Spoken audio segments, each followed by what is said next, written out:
नमस्कार, मैं हूं बिलाल मलिक और आप देख रहे हैं नेशन न्यूज 10। और चलिए बुलेटिन में सबसे पहले बात करेंगे उत्तराखंड की। आपको देखिए, यहाँ पर मुख्यमंत्री पुष्कर सिंह धामी ने जोशीमठ को लेकर एक साथ समीक्षा बैठक की है। अधिकारियों से राहत बचाव कार्यों की यहाँ पर जानकारी ली और साथ ही आपको देखिए, साथ ही मुख्यमंत्री ने कहा कि अभी प्रशिक्षण चल रहा है और जिसकी रिपोर्ट आनी बाकी है। जोशीमठ के लोगों को यहाँ पर सुरक्षित स्थानों पर बसाने के लिए सरकार काम कर रही है। मुख्यमंत्री पुष्कर सिंह धामी ने जोशीमठ की हालातों और साथ ही राहत कार्यों पर खास समीक्षा बैठक की है। सीएम ने कहा कि जोशीमठ के मुद्दों को लेकर वैज्ञानिक परीक्षण कर रही हैं और जोशीमठ में भू धसाव किन कारणों से हो रहा है, ये भी यहाँ पर जो है कंपाइल कर रिपोर्ट जो है डीएम को भी सौंपी जाएगी। स्थानीय लोगों के साथ ही बताया जा रहा है कि जिलाधिकारी ने भी यहाँ पर जो कमेटी बनाई है उनसे सुझाव लेकर ही उसके बाद विस्थापन संबंधित जो भी यहाँ पर प्रकरण है राय लेकर उसके आगे के कदम उठाए जा रहे हैं। जो अभी 8 संस्थान वहाँ पर काम कर रहे हैं उनकी रिपोर्ट आएगी और उस रिपोर्ट को कंपाइल करेंगे। एनडीएमए की टीम पूरा उसको देखेगी। उसके बाद जो नई जगह जिसका हम लोग कर रहे हैं, एक तो नई जगह के बारे में है कि नई जगह का ठीक प्रकार से हम लोगों को उसकी जानकारी प्राप्त हो जाएगी।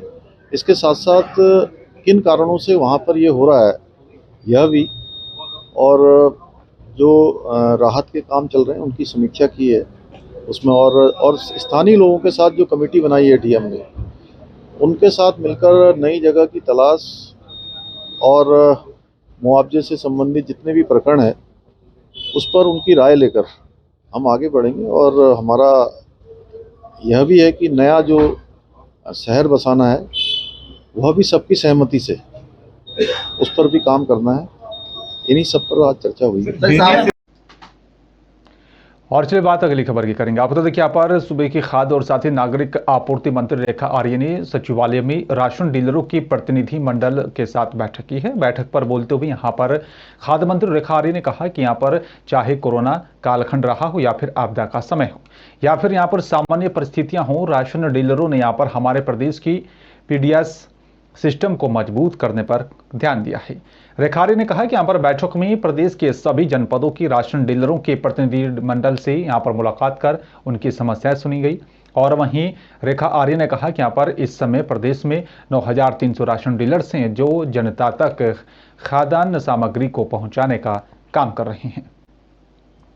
देखिए, जो अपने पूरे प्रदेश भर में 9,300 करीब जो हमारे राशन डीलर हैं, तो ये जो हमारे राशन डीलर हैं इनके माध्यम से चाहे हमारा कोरोना कालखंड हो, चाहे हमारा सामान्य दिनों की हम बात करते हैं अथवा आपदा के दिनों की बात करते हैं, तो आप लोगों के माध्यम से ही जो है हमारा पीडीएस सिस्टम जो है वो मजबूत होता है। आप ही लोगों के माध्यम से सरकार की जो खाद्यान्न योजना है वो जन जन तक पहुंचती है। तो आज उनकी बहुत सारी कुछ ऐसी समस्याएं थी जो कि विगत कई समय से जो है बनी हुई थी, उसको लेकर आज सभी जनपदों के जो भी इनके संगठन हैं उनके अध्यक्ष से लेकर उनके संबंधित जो भी उनके प्रतिनिधि यहाँ पर आमंत्रित। और चलिए बात अगली खबर की करेंगे। आपको तो देखिए, पर भारतीय महिला रेसलर विनेश फोगाट के यहाँ पर सनसनीखेज खुलासे के बाद पूरे भारतीय खेल जगत में हड़कंप मचा हुआ है। महिला पहलवान विनेश फोगाट ने भारतीय कुश्ती संघ के अध्यक्ष ब्रजभूषण शरण सिंह पर गंभीर आरोप लगाए हैं। विनेश का आरोप है कि यहाँ पर कुश्ती संघ के अध्यक्ष ने कई महिला खिलाड़ियों का यौन शोषण किया है। देश की राजधानी दिल्ली के जंतर मंतर पर आपको देखिए, यहाँ पर भारत के कई दिग्गज पहलवान धरना दे रहे हैं। पहलवानों की यहाँ पर मांग है कि यहाँ पर भारतीय कुश्ती संघ में बदलाव हो। इसके साथ ही यहाँ पर रेसलर का आरोप है कि यहाँ पर उन्हें भारतीय कुश्ती महासंघ परेशान कर रहा है। जो लोग यहाँ पर फेडरेशन का हिस्सा हैं उन्हें इस खेल के बारे में कुछ पता नहीं है। पर बैठी हुई है, यहाँ तक कि जो रेसलिंग फेडरेशन के अध्यक्ष हैं उन पर यौन शोषण का भी उन्होंने आरोप लगाया। भारत के लिए पदक जीतकर वो खिलाड़ी आए हैं। आपके क्या संज्ञान में मामला है, किस रूप में ले रही हैं आप इस पूरे मामले को? देखिए, फ़िलहाल तो अखबार के माध्यम से विषय संज्ञान में आया है और निश्चित रूप से कभी भी इस प्रकार की यौन उत्पीड़न की या यौन संदर्भित, चाहे वो छोटी बच्ची हो चाहे वो कोई भी महिला हो, ऐसा घटित होता है तो ये समाज के लिए बहुत अच्छा तो नहीं है और वो खेल के परिदृश्य के लिए भी अच्छा नहीं है। लेकिन मैं कह सकती हूँ कि सारा विषय जांच का विषय बनता है और जांच में निश्चित रूप से मुझे लगता है कि केंद्रीय खेल मंत्री जी के संज्ञान में भी यह बात संभवतः आई ही होगी और मुझे लगता है कि एक उचित मैसेज जो है खेल के परिदृश्य से भी, और किसी प्रकार का इस प्रकार का अप्रिय अपराध आगे घटित ना हो, यदि कोई सच्चाई निकलती है तो उसका संदेश निश्चित रूप से सरकार देगी। और चलिए बात अब अगली खबर की करेंगे। दिल्ली से हरिद्वार जाते हुए गुरुकुल नारसन में जोशीमठ को लेकर फायर ब्रांड हिंदू नेता साध्वी प्राची ने कहा कि केंद्र सरकार और साथ ही राज्य सरकार राज्य की जोशीमठ में आई आपदा से जल्द ही निपट लेगी। आपको बता दें कि यहाँ पर वहीं हल्द्वानी में रेलवे की यहाँ पर जमीन पर कब्जे को लेकर उन्होंने कहा कि देश में इस तरह का लैंड जिहाद बढ़ाता रहा है और जिससे निपटने के लिए सरकार का सख्त कानून बनना चाहिए। उन्होंने कहा कि यहाँ पर लव जिहाद और साथ यहाँ पर लैंड जिहाद समाज के साथ साथ देश को भी खोखला करने का काम कर रहा है। एक बहुत बड़ी समस्या, बड़ी आपदा उत्तराखंड देवभूमि में जोशीमठ के अंदर आई हुई है।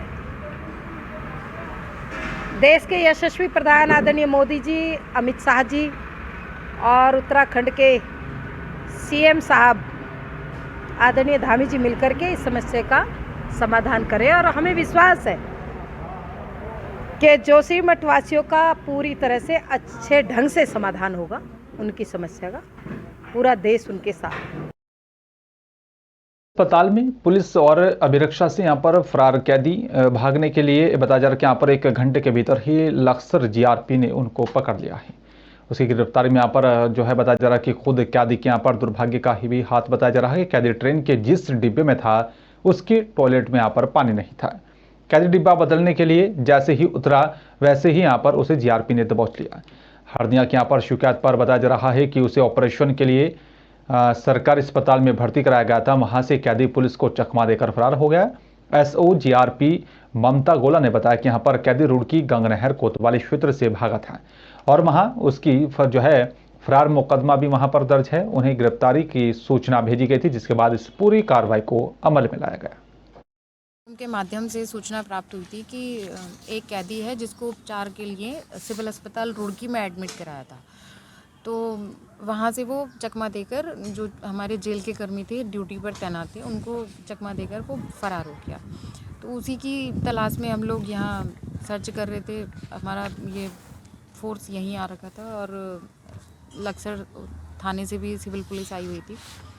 तो सभी की मौजूदगी में सघन चेकिंग करी तो हमें ये अभियुक्त नन्हे उर्फ चिकना, पिताजी का नाम विश्राम है, ये जो जीआरपी हरिद्वार से जहर खुरानी के मामलों में जेल में गया हुआ था, वो पकड़ा है और अब अग्रिम कार्रवाई संबंधित थाने के द्वारा अमल में। और उधर लक्सर में सरकार की सुराज कार्यक्रम के तहत लक्सर के लगातार जो बताया जा रहा है कि यहाँ पर लादपुर गांव में मेरा गांव मेरी पहचान चौपाल का आयोजन किया गया। चौपाल में लक्सर उप जिलाधिकारी बतौर मुख्य अतिथि शामिल हुए, जहां पर उन्होंने पंचायत भवन में लोगों की जन समस्याओं को सुना है। बताया जा रहा है कि यहाँ पर जन सुनवाई के दौरान कई ऐसे विभाग वहां पर मौजूद रहे कि इस कार्यक्रम में वो नहीं पहुंचे थे। कुछ विभागीय अधिकारियों पर जन सुनवाई के दौरान एसडीएम लक्सर नाराज होते हुए भी दिखाई दिए। कार्यक्रम के दौरान राशन डीलर गांव से पानी की निकासी, शिक्षा संबंधी, राजस्व संबंधी, जल संस्थान संबंधी शिकायतें रही हैं और बताया जा रहा है कि यहाँ पर लक्सर एसडीएम ने शिकायतों पर तत्काल आदेश जारी करते हुए कार्रवाई करने के निर्देश जारी किए। कार्यक्रम का आयोजन लादपुर कला गांव में किया गया था, जिसमें सभी विभागों के अधिकारी उपस्थित रहे और जनता की जो शिकायतें थी मौके पर उनको सुना गया। बहुत सारी शिकायतों का मौके पर ही समाधान कराया गया और कुछ जो शिकायतें इस तरीके की थी जिस पर कि अग्रिम कार्रवाई की जाने संबंधित विभागों को निर्देशित किया गया है। और विशेष करके जो समस्याएं वहाँ पे पाई गई हैं, कुछ अतिक्रमण की शिकायतें थी, कुछ पेंशन से संबंधित शिकायतें थी, कुछ लोगों के वहाँ पर कम से कम 10 लोगों के दिव्यांग प्रमाण पत्र नहीं बने हैं, तो उनके नाम नोट किए हैं। उसके लिए भी कैंप लक्सर क्षेत्र में आयोजन करने के लिए मुख्य चिकित्सा अधिकारी को अनुरोध भेजा जाएगा। और चलिए बात लक्सर की करेंगे। आप तो देखिए यहाँ पर लक्सर पुलिस को एक बार फिर से बड़ी कामयाबी हाथ लगी है। हरिद्वार एसएसपी ने इसका खुलासा करते हुए बताया कि यहाँ पर पुलिस ने एक खंडहर में डकैती की योजना बनाने वाले 6 बदमाशों को गिरफ्तार किया। साथ ही बताया जा रहा है कि बदमाशों के कब्जे से 3 तमंचे और साथ ही 3 अवैध चाकू और साथ ही कई कारतूस सुल्तानपुर में भी यहाँ पर पिछले दिनों में हुई यहाँ पर 2 चोरी की घटनाओं में चोरी हुए यहाँ पर एटीएम और साथ ही मोबाइल फोन बरामद किए।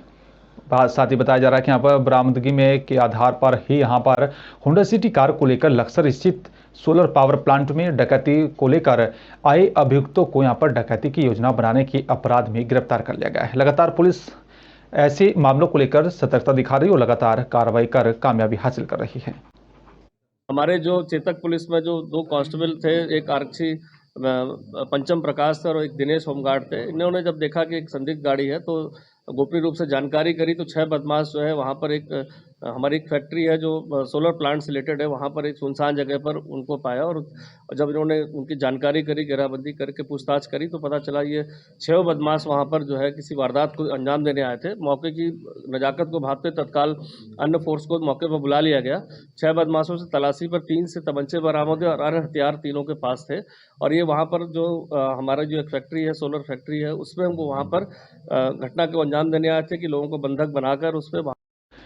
और चलिए बात अगली खबर की करेंगे। आप तो यहाँ पर जनपद उधम सिंह नगर की खटीमा स्थित कृषि मंडी समिति के यहाँ पर अतिथि गृह में देवभूमि पत्रकार यूनियन खटीमा इकाई की बैठक का आयोजन किया गया। मंडी समिति के चेयरमैन नंदन सिंह खड़ायत के मुख्य अतिथि और साथ ही यूनियन के अध्यक्ष हरेंद्र प्रसाद की अध्यक्षता में यहाँ पर आयोजन किया गया। बैठक में यूनियन को यहाँ पर मजबूत करने, यूनियन का विस्तार करने और बताया जा रहा है कि यहाँ पर जो है कई मुद्दों को लेकर पत्रकारों के हितों को सहित यहाँ पर विभिन्न बिंदुओं पर विस्तार से बातचीत हुई है। और वहीं बैठक को सफल जो है बताया जा रहा है कि उसका संचालन करने को लेकर यूनियन के सचिव गोरखनाथ और साथ ही सुंदर बहादुर ने संयुक्त रूप से किया है और साथ ही बताया जा रहा है कि यहाँ पर इस बैठक में कई मुद्दों को लेकर विस्तार से मंथन हुआ है।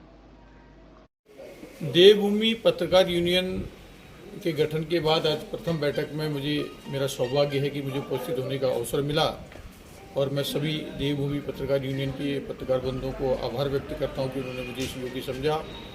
और निश्चित तौर से क्योंकि आज के समय में इस समाज के बीच में पत्रकारों की एक अहम भूमिका है और मैं इन सभी पत्रकारों को जो नवगठित इनकी कार्यकारिणी है और जितने इनके सदस्य हैं, इन सभी को शुभकामना देता हूं कि आने वाले समय में वो इस खटीमा क्षेत्र की, इस प्रदेश की, इस देश के हर उस मुद्दे को जनता के बीच में रखेंगे और जनता के बीच में उन मुद्दों को पहुंचाकर जनता को जागरूक करने का काम। और चलिए बात अब हरिद्वार की करेंगे। आप बता दें कि यहाँ पर जिला पंचायत चुनाव में जहरीली शराब पीने से कई लोगों की मौत हो गई थी। बताया जा रहा है कि यहाँ पर उसके बावजूद भी अवैध शराब का काला कारोबार रुकने का नाम नहीं ले रहा है। अब हरिद्वार आबकारी विभाग और साथ ही पुलिस बड़े पैमाने पर अवैध शराब के खिलाफ अभियान चलाकर एक बड़ी कार्रवाई को अंजाम दे रही है। आपको बता दें आबकारी विभाग और साथ ही पुलिस की तरफ से शराब की अवैध भट्टियों और साथ ही कई हजार कुंटल लहन भी यहां पर नष्ट किया गया। अवैध शराब कारोबारियों पर लगातार कार्रवाई करने के लिए ड्रोन कैमरे की भी मदद ली जा रही है और हरिद्वार जिला आबकारी अधिकारी प्रभाष शंकर मिश्रा का कहना है कि यहाँ पर सितंबर महीने में जहरीली शराब की घटना हुई थी, उसके बाद से ही आबकारी विभाग पूरे अलर्ट मोड पर है। अब तक उन्होंने बताया कि हमारे विभाग की तरफ से अवैध शराब बनाने वाले यहां पर 200 भट्टियों को नष्ट कर दिया गया है और 70,000 कुंटल लहन भी नष्ट किया गया है।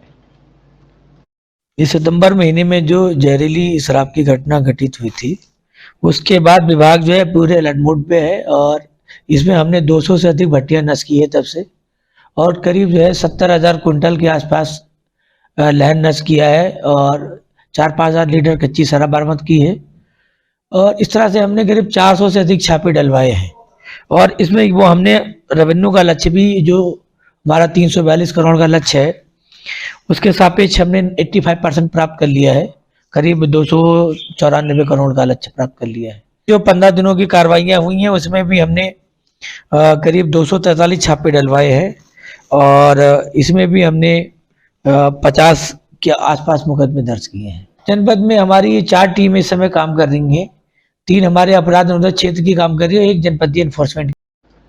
मुख्यमंत्री पुष्कर सिंह धामी का विपक्षियों को एक बड़ा करारा जवाब उन्होंने यहाँ पर दिया है और ट्वीट या फिर सोशल मीडिया के माध्यम से उत्तराखंड को बदनाम कर रहे कुछ लोग, इस तरह के उन बयानों पर उन्होंने अपनी प्रतिक्रिया दी।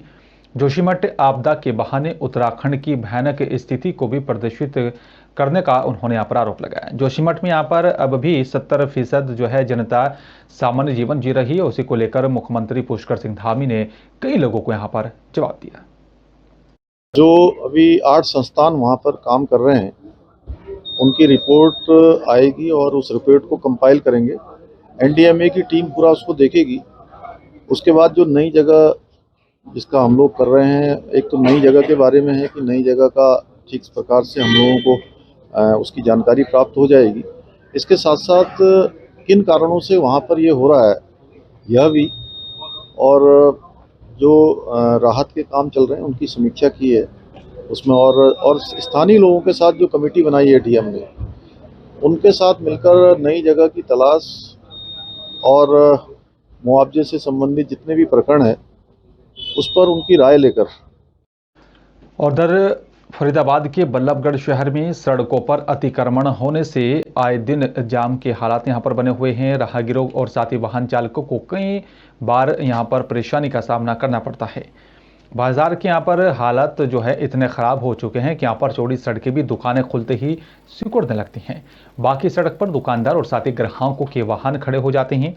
ऐसे में यहाँ पर राहगीरों और साथ यहाँ पर वाहन चालकों के हिस्से में यहाँ पर बताया जा रहा है कि बहुमुश्किल 1/4 सड़क आती है और इसी पर जो है रास्ते पर दिन भर जाम लगा रहता है। और इसके अलावा सब्जी विक्रेता बाजार छोड़कर मुख्य सड़क पर दुकानें लगा रही हैं। दुकानदारों का भी यहाँ पर सामान ही सड़कों पर रखा जाता है और साथ ही आपको बता दें कि इसी के चलते लोगों को आने जाने में बड़ी परेशानी का सामना करना पड़ता है। राहुल गोयल, बाजार के अंदर अतिक्रमण को लेकर प्रशासन बड़ा अवेयर है।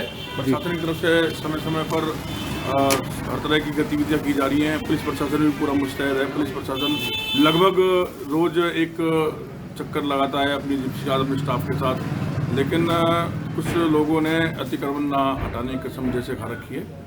कुछ फल वाले हैं, कुछ पटरी वाले हैं, हो सकता है कोई एक दुकानदार हो, मैं नहीं कह सकता नहीं है, हो सकता है, लेकिन फल और पट्टी वालों ने तो वास्तव में कुछ एक कसम खा रखी है कि ये व्यवस्था बनने नहीं देनी है और वो जैसे प्रशासन जाता है उसके बाद अपने फल और पट्टी दोबारा लगाते हैं। प्रशांत अग्रवाल, ये पुलिस तो अपना पूरा काम कर रही है, पर लोग यही बात है कि लोग जैसे ही प्रशासन निकलता है उसके बाद दोबारा फल लगने और उल्टा जितने होते हैं उससे डबल लगा लेते हैं कि प्रशासन चला गया अब तो दोबारा आएगा नहीं।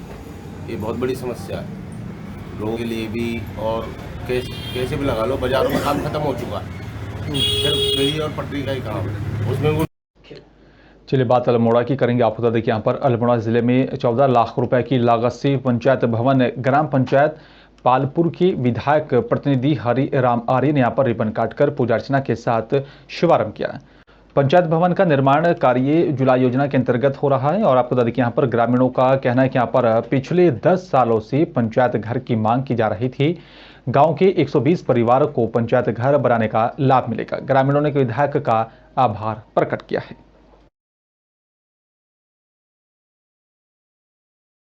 और इस बुलेटिन में फिलहाल मेरे साथ सिर्फ इतना। बाकी देश दुनिया की तमाम बड़ी खबरों के लिए देखते रहिए नेशन न्यूज़ 10। नमस्कार।